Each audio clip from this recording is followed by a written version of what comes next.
새벽에 하나님 우리에게 주시는 말씀은 잠언 16장 33절의 말씀입니다. 제비는 사람이 뽑으나 모든 일을 작정하기는 여호와께 있느니라. 아멘. 이는 살아계신 우리 하나님의 말씀입니다. 이 시간 제비 뽑기라는 제목으로 말씀 전하겠습니다.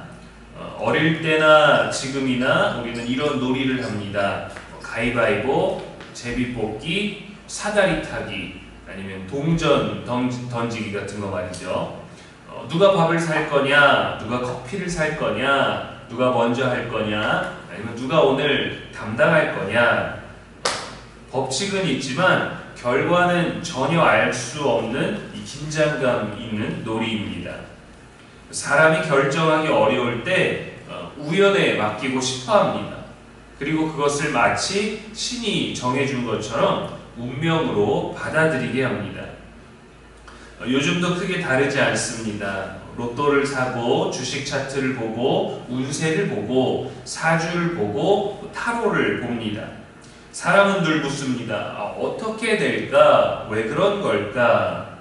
그래서 솔로몬은 오늘의 잠언을 남긴 것 같습니다. 제비는 사람이 뽑지만 결과는 하나님께 있다라고 말이죠. 오늘날 제비 뽑기는 순서나 담당을 정하는 게임이나 놀이처럼 되어 있습니다.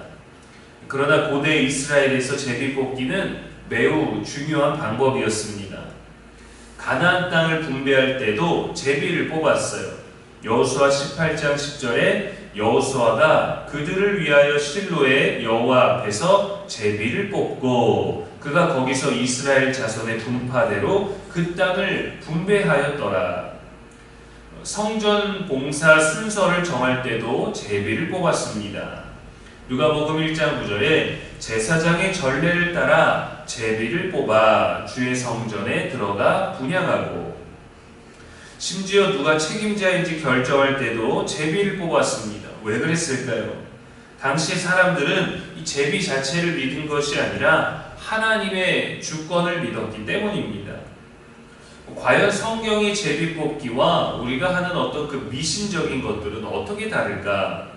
성경은 제비 자체를 신비한 능력으로 보지 않았습니다. 사람들은 그 결과에 따라서 운이 좋다, 재수가 없다라고 말하죠. 그러나 성경은 운보다 하나님을 말합니다. 고대 이스라엘이 제비를 사용한 이유는 이 우연적으로 나타나는 일들을 믿어서가 아니라 하나님의 결정에 맡기기 위해서였습니다. 제비 뽑기가 그만큼 합리적이다라고 말하는 것이 아니라 하나님의 주권을 높이는 말씀이죠. 게임의 순서를 정하고 짝을 정하는 그런 정도가 아니라 전쟁을 해서 땅을 분배할 때 사실은 공로에 따라 해야 되지 않겠습니까? 누가 더 전장에 나갔고, 누가 더 헌신했고, 누가 더 많이 죽었고, 누가 더 많이 승리한 것에 따라서 좋은 땅과 넓은 땅을 제공하는데, 그러한 것에 상관없이 땅을 분배하고 민족이 살아갈 그 영토를 정하는데도 제비를 뽑았다라는 거예요.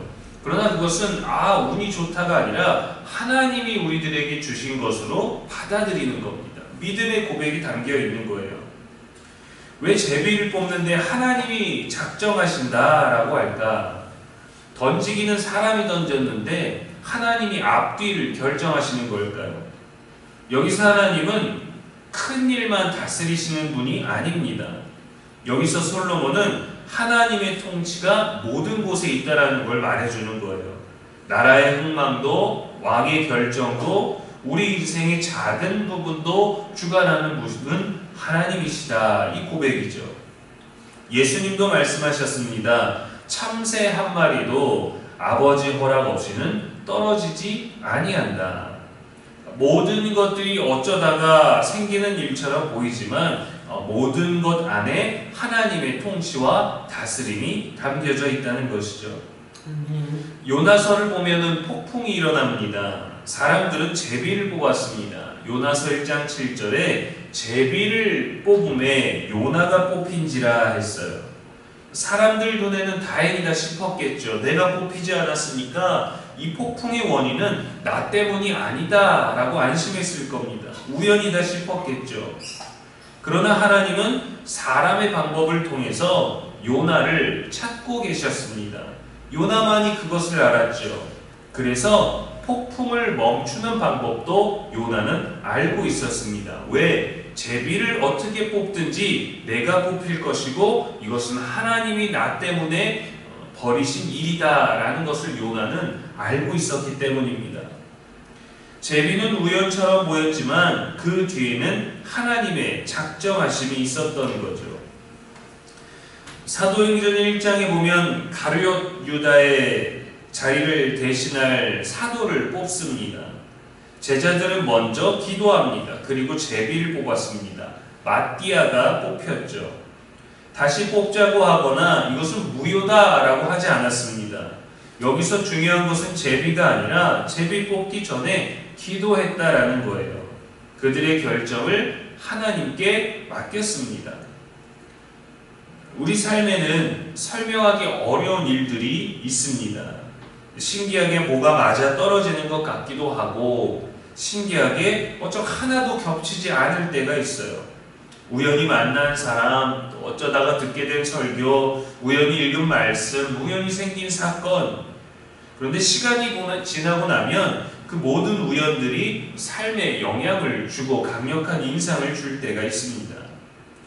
요셉도 그랬습니다. 형들에게 팔린 것, 노예가 된 것, 감옥에 간 것도 우연처럼 불행한 일들의 연속인 것 같았습니다. 내 인생은 왜 이렇게 엉망인가? 술 맡은 관원장을 만난 것도 그에게 잊혀진 것도 엉망인 것처럼 또 어떻게 이런 일이 일어난 것처럼 보였죠. 그러나 마지막에 요셉은 이렇게 고백합니다. 당신들은 나를 해하려 하였으나 하나님은 그것을 선으로 바꾸사 오늘과 같이 많은 백성의 생명을 구원하게 하셨습니다. 거의 20년 가까운 시간이 지나서야 내가 그 집을 떠나게 된 불행한 일들이 다 맞춰졌던 거죠. 요셉은 불행과 우연 뒤에서 일하시는 하나님을 분명히 보았습니다. 그런데 왜 우리는 우연을 좋아할까요? 사람은 미래를 모르기 때문입니다. 그래서 좋은 일이 일어나기를 바라고 나쁜 일이 생기지 않기를 바라는 그 바람을 담아서 미래를 점치려고 하고 대비하려고 하죠. 그래서 뭐 띠 운세며 별자리 운세며 오늘의 운세며 이런 것들을 보는 것 아니겠습니까? 불안하기 때문이죠. 그러나 믿음은 미래를 다 아는 것이 아닙니다. 미래를 여시는 하나님을 신뢰하는 거예요. 예수님의 십자가도 우연처럼 보였을 겁니다. 가룟 유다의 배신, 또 빌라도의 판결. 심지어 예수님의 옷도 군병들은 제비를 뽑아 나누었습니다. 요한복음 19장 24절에 이것을 찢지 말고 누가 얻나 제비 뽑자 했죠. 십자가는 우연이 아니라 하나님의 아름다운 구원, 아름다운 계획이었습니다. 오늘 말씀은 운을 믿거나 제비 뽑기를 신뢰해도 된다라는 말씀이 아닙니다. 이 말씀은 하나님의 주권, 또 하나님의 판단을 신뢰하라는 말씀이에요. 우리는 결과를 다 알 수 없습니다. 과정도 알 수 없습니다. 그러나 하나님은 알고 계십니다. 우리는 길을 다 볼 수 없습니다. 그러나 하나님은 끝까지 보고 계십니다. 그래서 성도는 우연을 따르고 우연을 믿는 사람이 아니라 섭리를 믿습니다. 그 안에 숨어있는 하나님의 선하신 계획과 주권과 다스림을 믿는 거예요. 우연에 흔들리지 않습니다. 운에 기대지 않습니다. 미래를 두려워하지 않습니다. 우리의 삶은 우연이나 뽑기가 아니라 하나님의 손 안에 있기 때문입니다. 우리는 모르지만 하나님은 아시는 그 길 믿음으로 끝까지 걸어가는 저와 여러분의 오늘 되기를 주님의 이름으로 축원합니다. 아멘. 기도하겠습니다. 하나님 아버지, 우연을 의지하지 않고 주님의 섭리를 신뢰하게 하옵소서. 우리 눈에는 이해되지 않는 일들 속에서도 일하시는 하나님을 바라보게 하시고 불안보다 믿음을, 염려보다 신뢰를 선택하게 하옵소서. 오늘도 우리의 걸음을 인도하시는 하나님의 섭리와 손길을 붙들게 하옵소서.